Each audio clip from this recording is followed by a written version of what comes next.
There's currently quite a bit of controversy surrounding the Midnight expansion trailer for World of Warcraft. The biggest source of the controversy surrounds the look of the elf characters in the trailer, but more specifically, this character here called Liadrin. I very recently did a video on beauty standards in Azeroth, which is a deep dive into the look of each of the races, what made them special in their creation, and what were the inspirations and the specific look that had us all hooked on the universe in Warcraft to begin with. Please do check it out if you're interested, but one of the main comments that I'm getting on that video is that the timing for its release was crazy because I dropped it just in the heat of all of the controversy. Totally unplanned, by the way. I don't follow any retail WoW news anymore, so I wasn't even aware that this trailer was dropping this month. And at that point, I'd already been working on the video for about 2 weeks. It was already done almost in editing, so I couldn't really add anything from the trailer, though I think it would have been very interesting. Now, I made a post to briefly recap my thoughts on the trailer because a lot of you guys were asking what I thought about it, but I feel that I really want to say more, which is why I'm making this video, which is not really typical timing for a video on this channel, but whatever.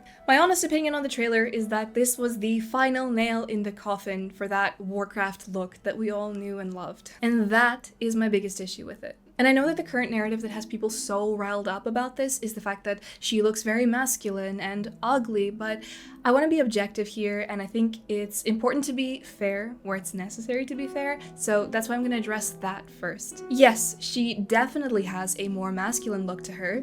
It's undeniable. Again, I don't follow retail WoW. I don't know this character well. When I first saw her, I actually had to do a double take because I did think that that was a male character. But when you really look at her, I personally don't think she's that ugly. It is more of a masculine appearance, sure, and one that, again, I personally don't think would have drawn too much attention if it was a human female, for example. I also think that the fact that the hair is so slicked back doesn't really help her, which is weird that they decided to go with that since all in-game depictions of this character have this sort of a fringe going over her face. It seems like a sort of a signature thing for this particular character. Again, really weird that they didn't include it, but whatever. All in all, it's a very different kind of beauty. This whole thing reminded me of the somewhat recent Witcher 4 trailer controversy where a lot of people were saying that Ciri looked really ugly. And look, you guys that know me know that I'm one of the first people to call that kind of thing out, but again, being fair, I don't think that Ciri's that ugly in that trailer. In fact, I don't think she's ugly at all. She's clearly meant to be a lot older and more beaten up, but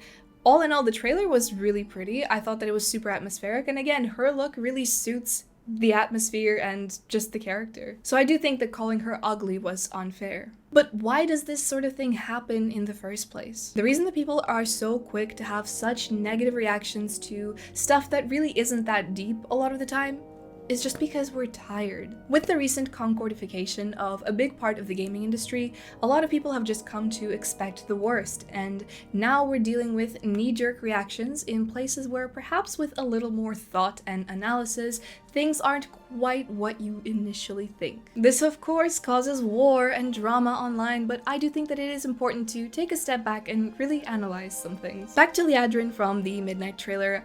If, again, she was a human or an orc or a dwarf, I actually would not see this as that big of a deal. Just a more masculine looking woman where it kind of permits you to have that. But we are talking about blood elves. Going all the way back to their roots, not even TBC, but what we saw in Warcraft 3 with high elves. They had this very elegant, sharp kind of look to them. The female high elves were these hyper feminine beings, and despite the graphical limitations of the time, that's sort of what they radiated already. And even the male high elves, they were on the more feminine side, especially when compared to the rest of the male characters in the game. This is something that is special about their race, it's a racial trait, and it's something that was then heavily expanded on in the MMO that followed. Now before TBC, we did see high elves in vanilla World of Warcraft.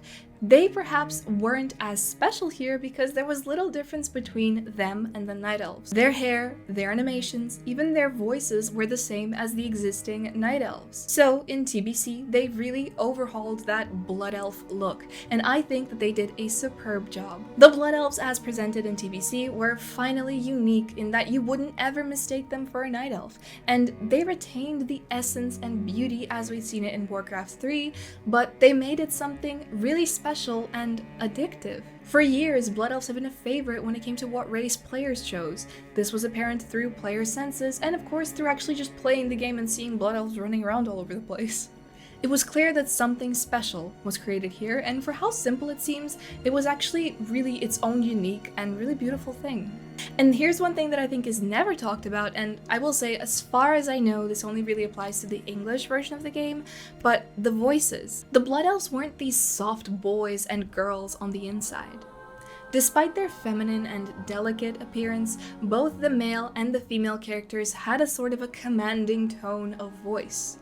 There was a strength that came from within, and again, what made Blood Elves so special is that they could look like this, but they could also put you in your place, and you would say, yes ma'am. The female Blood Elves in particular did not need a more masculine appearance to project this authority and confidence. You can look like this and still hold your own, like that shouldn't be a problem. They were also an interesting contrast to the Night Elves then, because despite them being perhaps even more girly than the Night Elves, the latter had these really breathy and sultry voices, and then the Blood Elves could confidently bark orders at you and make you say sorry afterwards. My main point here is that they already had this sort of a warrior strength within them without there being a need to change their appearance to reflect that. My impression of Blood Elves as a race was that their confidence and strength makes them one of the tallest races in that regard, without necessarily looking like the traditional seasoned warriors that have been through a lot. Their beauty that perseveres despite all that they've been through is a racial trait,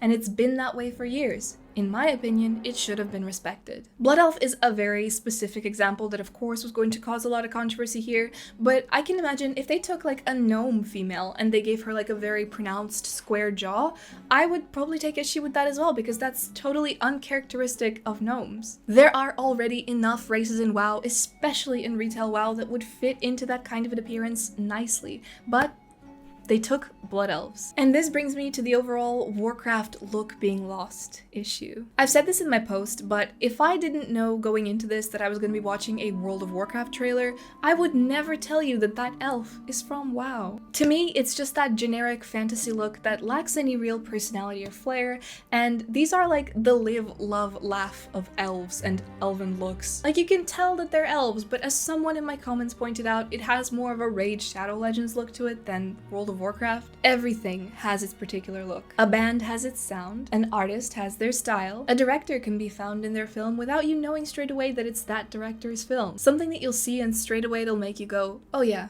that's a Tarantino film. Just like that, Warcraft had its look. Let's go back for a moment to classic WoW even. I'm going to show you some very specific screenshots. You look at this here, and you can immediately tell that that's World of Warcraft. Here's an ear. You straight away knew that this is WoW. Here are some boxes. Here's grass, here's an egg, a book. With these, if you've ever played WoW, there's probably no doubt that you've recognized all the items straight away. And I know that these are small things, but when some random grass or an egg looks more like World of Warcraft than a character that's supposed to be really important in the lore, you know you're in trouble. And I know some of you might say to me that it is not fair to compare actual in-game items to a CGI trailer. Fair. But with the CGI trailer, we're not looking at an ear or some specific isolated item. We have a whole picture that still failed to capture the essence of Warcraft. I don't recognize Warcraft in hardly any of it. And you compare the earlier trailers, say up to Wrath of the Lich King, to cinematics from Warcraft 3. They worked that Warcraft look into those cinematics so well that you as the player could feel the natural continuation of the world, with enough of the familiar elements from Warcraft to get you interested, and a lot of new things to make you excited and fall in love with the next chapter of the story. There are a lot of things in retail WoW that, despite actually being really beautiful, are just too far removed from that Warcraft look. And I want to make it clear here, I'm not saying that this is a poorly made cinematic, so I have seen that people are actually throwing hate towards the guy that worked on it.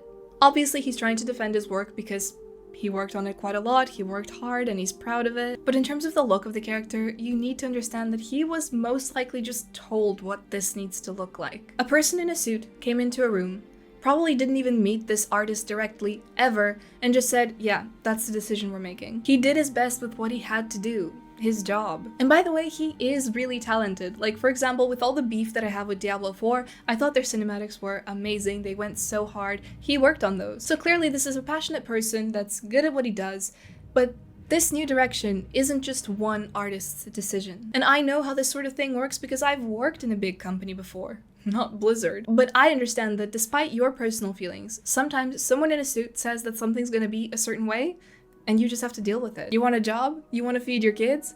Then shut up and do your job. And all that said, this is why I don't play retail WoW. You know, after all these years of playing World of Warcraft, I finally realized that I don't play WoW because I love MMOs. I've tried so many MMOs and I could never stick with any of them. I played WoW because I fell in love with that vision that the original artists had for World of Warcraft.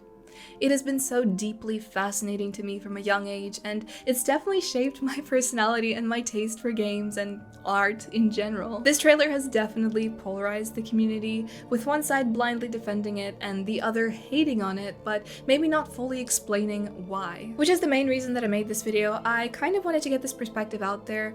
First of all, for the people who are offended by those who criticize it, people that don't understand why it's getting criticized. I don't think it's right to just tell people to shut up. But also this is for the people that are criticizing it, to make sure that we're still staying objective with this sort of thing and we actually understand what our issue is with this whole thing, so that we're not fighting a war for the sake of fighting a war. Games are art. Art exists partly to spark discussion, and people are allowed to criticize it for how it looks. Absolutely.